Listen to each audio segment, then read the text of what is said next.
You're only going through 2 amps and 2 transformers. Okay. What I did, that I changed that way Tim or Steve or however decided how it was all going to route before, was this relay board, when you fire, well, if this is not engaged, then the signal goes from these amplifiers directly, it goes to these always, but it goes from these amplifiers to the relay boards.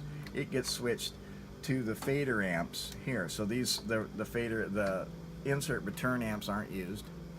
And the signal just, it comes off and goes right straight through here. So we bypassed these amps, which before it wasn't done. It was going through every fucking thing, Sure. regardless. And then when you throw in the insert, then what it does is it switches out. It switches to here. These drive the fader.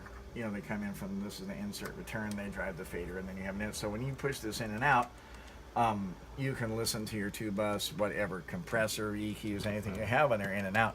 And I added all these trims so that it's fucking unity no matter where you are. You know, I mean, so any gain differences or oddities are going to happen with whatever you've got on the insert. You know what I'm saying? So you always go through the output. It's just whether, if you're not using any inserts, then you just leave this out. Well, what I was getting at is you could plug into the insert send, and you'd have the summing board. You wouldn't get a trim at the end. Sure.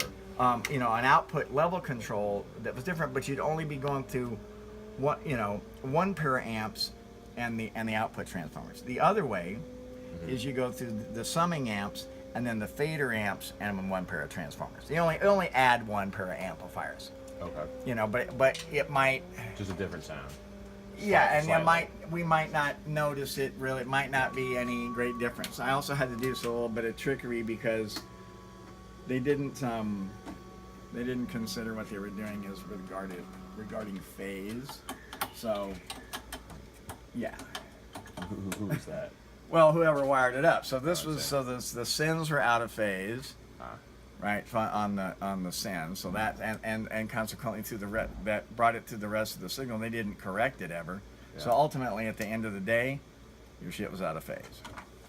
I mean, to the phase it started out as. So no more. Everything's in phase. Doesn't matter what input or output you use. Everybody's polarity correct. Incredible. We don't. Well, it's not incredible. It's just. Well, I'm saying it's an incredible change. It's just no, incredible is I don't know what incredible is anymore, but just makes your mix sound good without even trying. it should be. It should make, you know.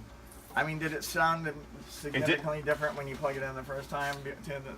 It sounded better than the stock mix plug. That's for sure. It was warmer. Alex, you know. Yeah. They gave me 3 because that's when I was, oh, that'll save my ass on the fucking. Yeah, because it was doing this weird thing where just the light stayed lit. It was working, but the light was always on. I couldn't get around it, so I was like, you know what? I got one more of these relay boards. I'll go for that. Fuck it. Nice. No, it came out great. Oh, it did. It's fucking. Looks incredible. It's gonna be bitching. You guys are. It's a master. Excited. Master.